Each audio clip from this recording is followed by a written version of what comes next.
Unsolved 1919, the case of 72-year-old Fleetwood Willatswho. Fleetwood Willatswho died after drinking spirit of salts that he said someone had given him in a drink in a pub, telling him that it was whisky.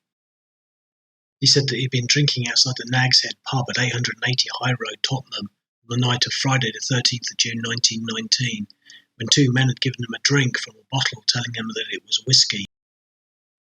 He said that it didn't taste like whisky, and had burnt his tongue, and that he had refused to take any more, believing that the men intended to rob him. He was taken to the Prince of Wales Hospital, where he later died on Sunday the 15th of June 1919.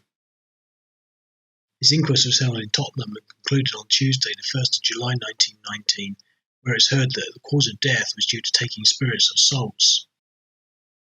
It was also noted that a number of bottles marked spirits of salts, which he had used in a hobby, were found at his lodgings. His landlady said that Fleetwood Willatswho had called her to his room on the Saturday morning, 14th of June 1919, and complained of feeling unwell, telling her that he had had some sausages for dinner, after which he had called at a public house for a drink, and that whilst there, two men had given him some whisky.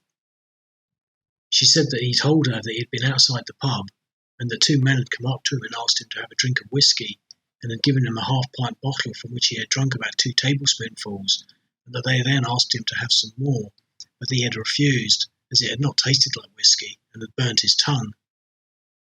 She said that Fleetwood Willatswho had told her that he had thought that the men had given him the whisky with the intention of robbing him, and that they had afterwards followed him some distance in the direction of his home.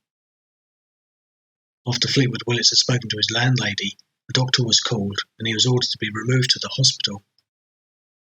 Following his death, the Home Office pathologist that carried out his post-mortem said that his death was due to him having taken some corrosive poison, but initially said that he could not determine its nature, but after further analysis said that in his opinion his death was due to having taken spirits of salts. The empty bottles marked spirits of salts that were found at his lodgings were said to have supported that opinion, and the coroner's jury returned an open verdict. Fleetwood Willatswho had been a shipwright from Hornsey and had lived in Stroud Green Road. The Nag's Head public house was later demolished in the 1960s. The true cause of his death is not known for sure, and nothing more is known about the mystery.